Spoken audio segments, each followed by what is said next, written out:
Hello, my name is Hani, and in this video I will discuss about private international law. Private international law. Conflict of laws is the set of rules or laws a jurisdiction applies to a case, transaction, or other occurrence that has connection to more than one jurisdiction. This body of law deals with three broad topics: jurisdiction, rules regarding when it is appropriate for a court to hear such a case; foreign judgment, dealing with the rules by which a court in one jurisdiction mandates compliance with a ruling of a court in another jurisdiction; and the last is choice of law, which addresses the question of which substantive laws be applied in such a case. Introduction. Private international law is the body of convention, model laws, national laws, legal guides, and other documents and instruments that regulate private relationships across national borders. History. Western legal system first recognized a core underpinning of conflict of laws, namely that foreign law, in appropriate instance, should be applied to foreign cases in the 12th century. Prior to that, the prevailing system was that of personal law, in which the laws applicable to each individual were dictated by the group to which she or he belonged. Initially, the mode of this body of law was simply to determine which jurisdiction law would be most fair to apply over time. However, the law came to favor more well-defined rules.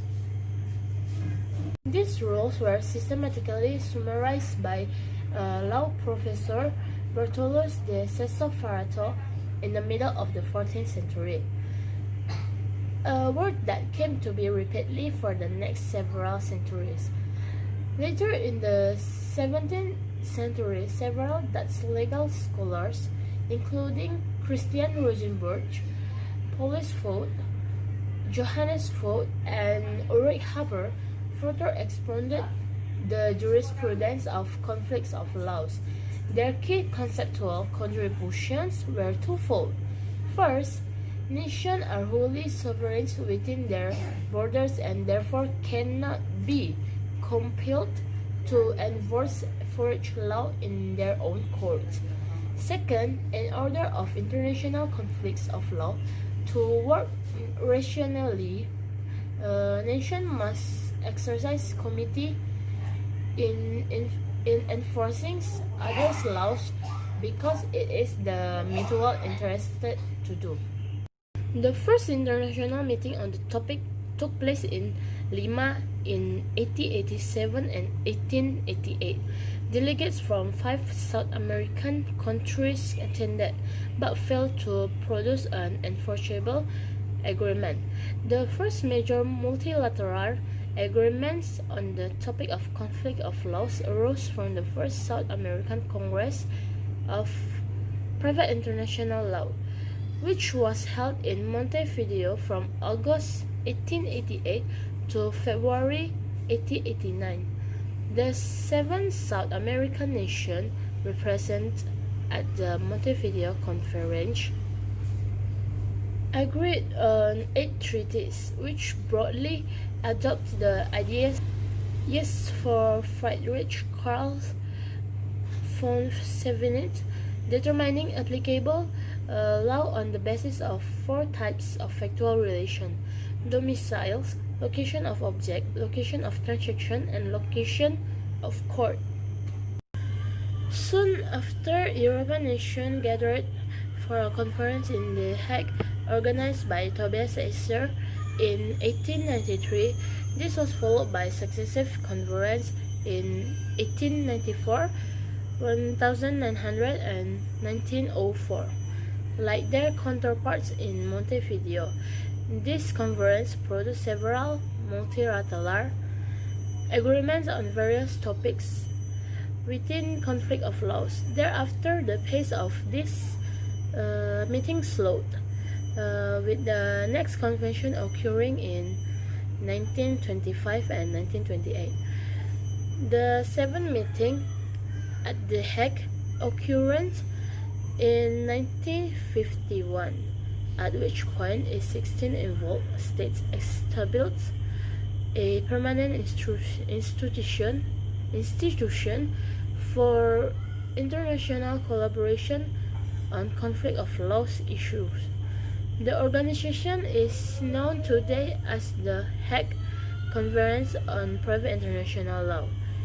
As of December 2020, HCCH includes 86 member states. As attention to the field became more widespread in the second half of the 20th century, the EU or European Union began to take action to harmonize conflict of laws jurisprudence across its member states. The first of this was the Brussels Convention agreed in 1968, which addressed question of jurisdiction for cross-border cases. This was followed in 1980 by the Rome Convention, which addressed choice of law rules for contract dispute within EU member states. In 2009 and 2010, respectively, the EU enacted the Rome II regulation to address choice of law in tort case, and the Rome III regulation to address choice of law in divorce matters. Now I will talk about international organization. The Hague Conference on Private International Law is an intergovernmental organization in the area of private international law that administers several international conventions, protocols, and soft law instruments. The next is UNCITRAL, or the United Nations Commission for International Trade Law, is a subsidiary body of the UN General Assembly, responsible for helping to facilitate international trade and investment. And the next is UNIDROIT. UNIDROIT is an intergovernmental organization whose objective is to harmonize international private law across countries through uniform rules, international convention, and the production of model laws, set of principles, guides, and guidelines. Let us discuss about the Hague Conference. The Hague Conference was first convened by Tobias Esser in 1893 in The Hague. In 1911, Esser received the Nobel Prize for Peace for his work in the field of private international law, and in particular for his achievement with respect to the HCCH. After World War II, the Hague Conference was established as an international organization.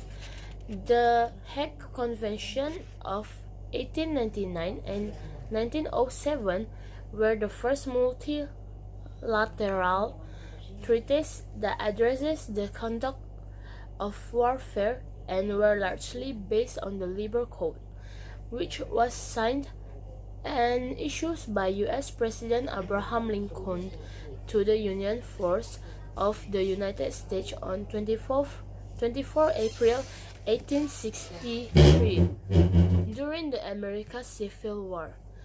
The Labor Code was the first official comprehensive codified law that set out regulation for behavior in times of martial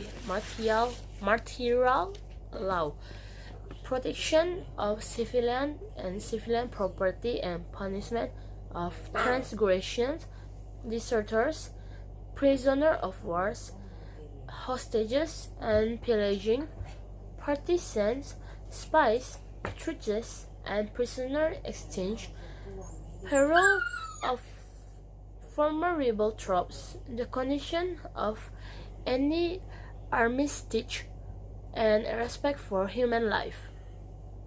Assassination and murder of soldier or citizen in hostile territory, and the status of individuals engaged in the states of civil war against the government. Let us discuss the next. The next is UNCITRAL, or the United Nations Commission for International Trade Law, established by the UNGA in 1966. UNCITRAL official mandate is to promote the progressive harmonizations and unification of international trade law, truth convention, model laws, and other instruments that address key areas of commerce, from dispute resolution to the procurement and sale of goods.